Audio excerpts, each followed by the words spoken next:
पैसे का प्रभाव कम करने के लिए इलेक्टोरल बॉन्ड्स में ये बदलाव किए गए थे। सुप्रिया, इस प्रजातंत्र में जो चुनाव से सरकार को चुनते हैं वोट देकर, क्या उनको हक नहीं है ये जानने का पारदर्शिता क्यों नहीं रखी जा रही कि कौन कितना पैसा किसको दे रहा है, कि कैसे 5 कानूनों को बदलकर ये मनी बिल के तौर पर लाया गया था। नमस्कार, आज जो है इसमें कोई मसला नहीं। आपने सुना होगा इस न्यूज़ को, आपने देखा भी होगा, मे भी कईयों ने नहीं देखा होगा, सबके पास इतना टाइम नहीं होता और सब गोदी मीडिया देखते भी नहीं है। तो क्वेश्चन करना चाहिए कि आप इतना जो फंडिंग कर रहे हो, आप इसमें जो इतना पैसा जो लॉस चेंज करें उसके बारे में एक सवाल नहीं पूछ सकते जी, इतनी हिम्मत नहीं है इनमें। एक चलिए शुरू करते हैं ये वीडियो। लेट्स एंजॉय द गोदी मीडिया एंटरटेनमेंट। पैसे का प्रभाव कम करने के लिए इलेक्टोरल बॉन्ड्स में ये बदलाव किए गए थे। सुप्रिया जी, मुझे लगता है कि एक परिपक्व वकील होने के नाते आज रविशंकर प्रसाद जी को प्रेस कॉन्फ्रेंस नहीं करनी चाहिए थी। इसलिए नहीं करनी चाहिए थी क्योंकि सुप्रीम कोर्ट के आदेश के बाद और जो तीखी टिप्पणी सुप्रीम कोर्ट के आदेश ने की है, और इसको सिर्फ असंवैधानिक ही नहीं बताया है, ये भी बताया इससे कालाबाजारी भी होती है, इससे काला धन आता है, ये भी बताया इससे क्विड प्रो को हो सकता है पॉलिटिकल पार्टीज में, ये भी बताया है कि कैसे काले धन पर अंकुश नहीं लग सकता इस पर। और फिर जो बातें सामने आ रही हैं कि कैसे 5 कानूनों को बदलकर ये मनी बिल के तौर पर लाया गया था, ये सबको पता है। उस टाइम पर ये कवर खूब हुआ था। आरबीआई एक्ट 1934 की बदली गई, रिप्रेजेंटेशंस ऑफ पीपल एक्ट 1951 की बदली गई, आईटी एक्ट 1961 का बदला गया, कंपनीज एक्ट 1956 का बदला गया, एफसीआरए का कानून 1976 का बदला गया।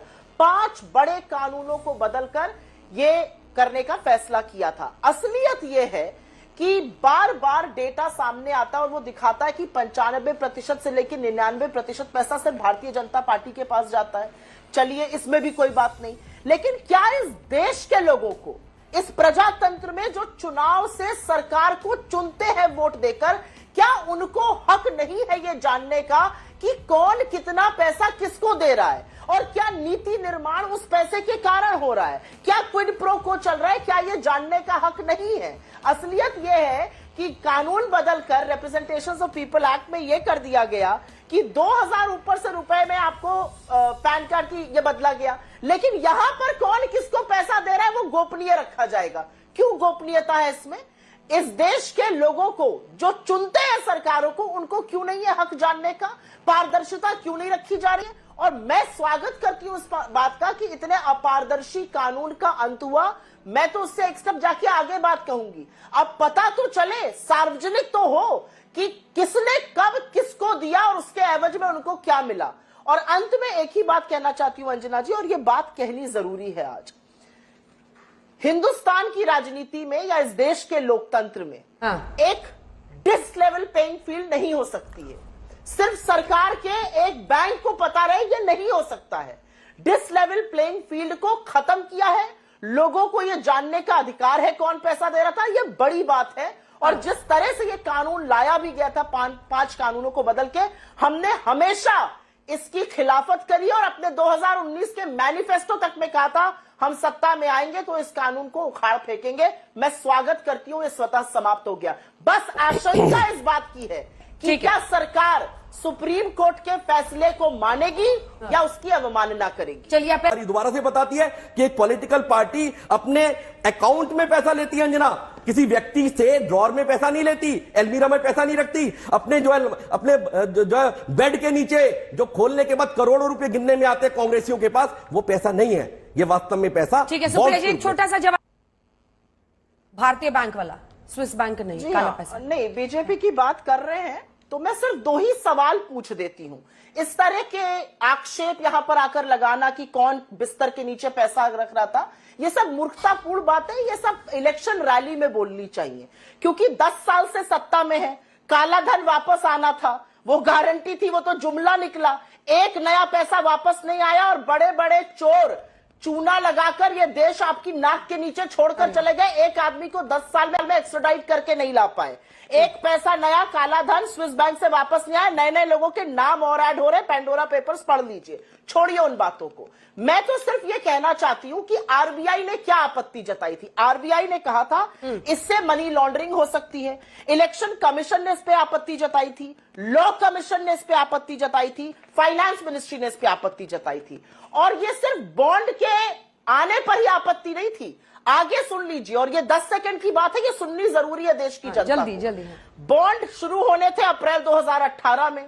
सरकार ने बोल दिया फाइनेंस मिनिस्ट्री को, नहीं आप एसबीआई को बोला आप नई विंडो खुलवा दीजिए, अभी मार्च में ही पैसा चाहिए। 222 करोड़ आए, 95% भाजपा को गए। फिर मई में एक विंडो खुला दी जबरदस्ती की। इस पर फाइनेंस मिनिस्ट्री ने ऑब्जेक्ट किया और कहा कि ऐसा नहीं हो सकता है, यह गलत तरीका है। उसकी अवमानना की गई। तो आप इसको किसी भी तरह से लीपापोती नहीं कर सकते। ठीक है सुप्रिया जी, ठीक है, छोटा सा जवाब मैं चाहती हूँ सुप्रिया जी आप बोले, क्योंकि ये पॉइंट मतलब चर्चा आप आम लोगों से भी कीजिए। तो कई लोगों को ये लगता है कि जिस पार्टी में वो विनेबिलिटी देखते हैं, जिस पार्टी में उनको प्रॉमिस दिखता है या फिर वो खुद से सपोर्ट करते हैं, उसमें लोग पैसा लगा रहे हैं। अब इसमें कहना कि 60% पैसा बीजेपी को ही जाता है इसलिए ये गड़बड़ है, ये दलील कैसे टिकेगी? टीएमसी देखिए नंबर 3 पर है। मैं इसका सिर्फ एक आंसर है अंजना जी, आपके डायरेक्ट सवाल का। आपके डायरेक्ट सवाल का जवाब है दूध का दूध और पानी का पानी हो जाए, सबके नाम आ जाने दीजिए और देख लीजिए कितने लोगों के खिलाफ ईडी और सीबीआई केसेस उसमें से हैं, या किसने दिया और उसके खिलाफ केस कब बंद हो गया। यही क्विड प्रो को है। आज जब सुप्रीम कोर्ट कहता है कि यह अलोकतांत्रिक, अनकॉन्स्टिट्यूशनल है, असंवैधानिक है, तो यह भ्रष्ट है, यह इलीगल है। और इस भ्रष्ट नीति को लाने वाले प्रधानमंत्री को आज अपने पद पर बने रहने की क्या आशा की जा सके? क्यों यहाँ पर भाजपा का प्रवक्ता नहीं है? क्यों उनके रविशंकर प्रसाद जी कह रहे हैं हम पारदर्शिता ला रहे थे? मैं जानना चाहती हूँ। और मैं अंतिम बात आपसे कहती हूँ, अगर इतनी भ्रष्ट स्कीम जिसको सुप्रीम कोर्ट स्ट्राइक डाउन करता है और कहता है कि जो एनकैश नहीं हुआ उनको वापस करिए, उस स्कीम के जनक दाता तो मोदी जी है। क्यों चुप है मोदी जी आज? सुप्रीम कोर्ट ने आज ये कहा है सूचना के अधिकार को शनै शनै क्यों समाप्त किया जा रहा है, क्यों कमजोर किया जा रहा है, क्यों बड़ी बड़ी चीजें सूचना के अधिकार से जैसे पीएम केयर्स फंड है बाहर क्यों रखी जाती है? इस देश की जनता को सर्वप्रथम हक है ये जानने का कि कौन कितना पैसा दे रहा है। यहां एक दलील दी गई कि लोग जितना पैसा दे, ये जो करोड़ों हजारों करोड़ों रुपए आ रहे हैं इलेक्टोरल बॉन्ड्स में, ये देश की जनता छोटे छोटे लोग दे रहे हैं या बड़े बड़े उद्योगपति दे रहे हैं? और मैं पुनः उस बात पर जाऊंगी, बीच में मत बोलिए, जो आपने शुरू किया और बिल्कुल आपने सही कहा, अगर क्विड प्रो की इसका मतलब कहीं सबके मन में आशंका है और यह आशंका आरबीआई ने भी जताई मनी लॉन्ड्रिंग के तहत, यह आशंका सुप्रीम कोर्ट ने भी जताई। एक बात कह के अपनी बात समाप्त कर देती हूं, इतनी स्विस बैंक का 10 बार नाम लिया गया, 10 साल से स्विस बैंक का नाम लेके कौन सी कुंभकर्ण की नींद सो गए थे? कहां है विजय माल्या, कहां है नीरव मोदी, कहां है ललित मोदी, कहां है संजय सारा, कहां है राजन जैन, कहां है ये सब लोग? क्यों नहीं वापस देश आ रहे? ये झुंझुना कब तक बजाते रहिएगा? ऐसा करारा तमाचा आज सुप्रीम कोर्ट ने मारा है सरकार को।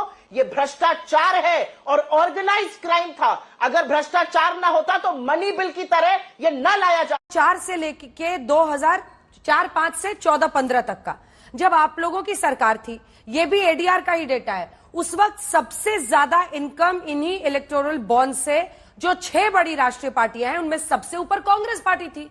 बताइए 3,982 करोड़। उसके बाद से बीजेपी थी 3,272 पर, फिर सीपीएम 892 पर।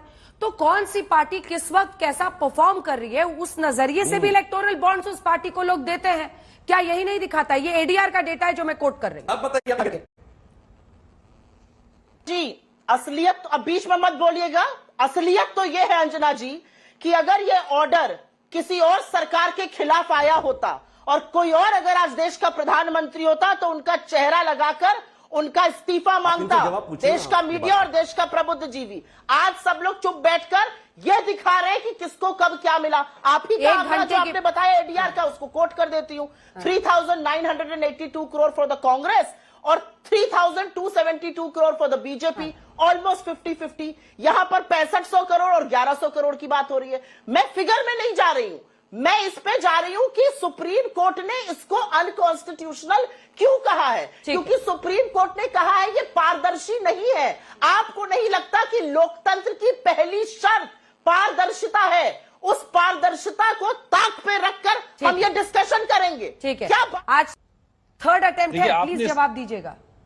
आपने सही कहा कि राज्य सरकार में भी हर देश के हर बहुत सारे राज्य सरकार में भी करप्शन होता है, बीजेपी के सरकार में भी करप्शन होता है जहां पे बीजेपी की सरकार है, लेकिन वहां तो कोई जांच ही नहीं होता। जांच केवल उधर ही होती है जहां पे स्टेट गवर्नमेंट जो नॉन अपोजिशन की उनको है। बेनिफिट देने के लिए ये सब पूरा प्रेशर करते हैं, और जो इनसे सवाल पूछे जाते हैं उनका तो जवाब देते नहीं है। जो इन्होंने पूछ रहे सवाल है वो भी विपक्ष पूछ रहा है, जो मीडिया को उठाने चाहिए सवाल कि ये कैसे आपने लॉ चेंज करे, ये सब सवाल इन्होंने नहीं पूछने। इनका काम है सिर्फ आपको मूर्ख बनाना। वो करप्शन अब आगे आपने देखना है। संजीव जी, बहुत देर से आप हाथ उठा रहे हैं। खत्म, bye bye, tata, goodbye, गया।